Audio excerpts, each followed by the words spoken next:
Mike Ditka.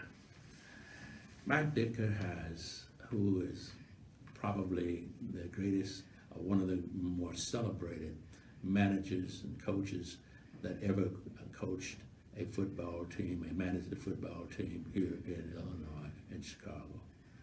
And many of us trekked to Soldier Field year after year. Mike Ditka took us to championship, and we'll never forget it.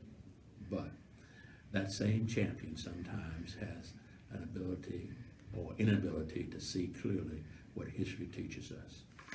He made an offhand comment in reaction to the kneeling by athletes here across the country, African American athletes, and some were joined by white Americans, kneeling in protest, in protest when the Star Spangled Banner was played just before each game would start.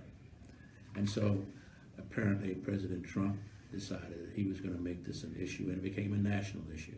And his direction was that any SOB that kneeled during the playing of the Star Spangled Banner ought to be fired.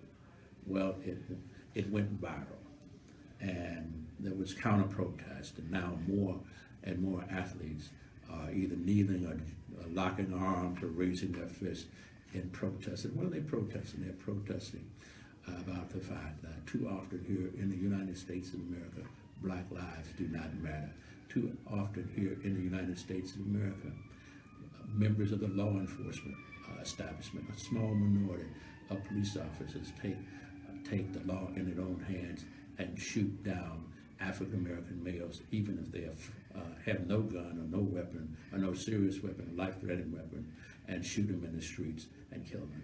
And so there's been this effort since Ferguson, really, and of course Laquan McDonald here in the city of Chicago were killed. And so black athletes are identifying with their less fortunate brothers and many instances sisters, and trying to send a message to America. It's time to guarantee life, liberty, and freedom to all Americans, and particular life. Well, Mr. Trump took, as we all know, took issue and said that it was not right and proper for the African American athletes to kneel in protest.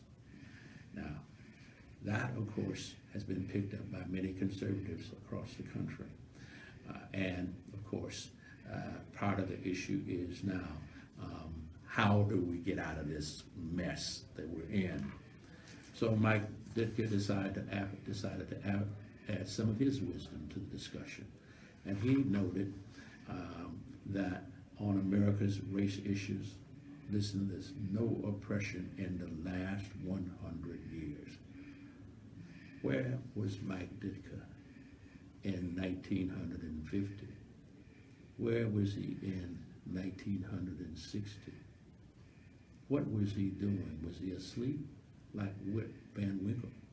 Did he not see the efforts that blacks put forth, beginning with the freedom marches in 1930, going all the way through 1940, and then ushering in the civil rights movement of the 1950s? Was he absolutely blind to what was going on when legalized segregation was here in the United States of America all the way up through 1964? Did he not understand why the 1964 Civil Rights Act had to be adopted by the United States Congress, the House of Representatives, as well as the United States Senate, and signed into law by President Lyndon Baines Johnson? Where was Mike Ditka, and what was he thinking about? Certainly we know, history recounts, that oppression did exist in the United States of America 100 years ago, because 100 years added to those would put us almost at 2050, 2060. So, Mr. Ditka, you were a great coach, but as a sage on race relationships, you missed the boat. Now, my friends, I have one final comment, and my comment is that our city, Chicago, is abuzz. As Friday, there was an announcement made in the media, ABC, in response to Denzel Washington trying to find a Leon's barbecue here in the city of Chicago. And so my family and I gathered, and we decided that we would open a barbecue store at 63rd and Harper, 1528 East 63rd Street, bringing Leon's barbecue back.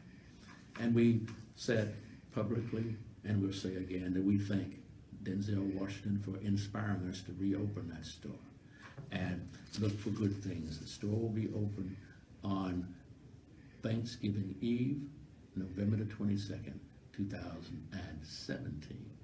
But listen to some of the comments that have occurred because this whole opening of Leon's has gone viral. My phone is ringing on.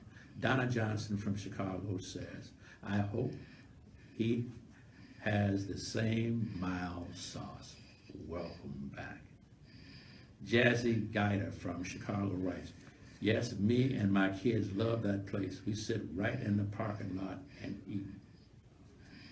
Glenda Williams adds, I used to love Leon's in high school.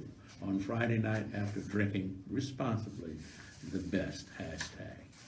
Rebecca Blackwell exclaims, smoke them bones. Yes, indeed. Whenever I visit, we'll surely stop by. And then Miss Riley from Chicago says, oh, Jesus, don't play with my emotions. Is it really real? Will Leon's Barbecue reopen? The answer is yes.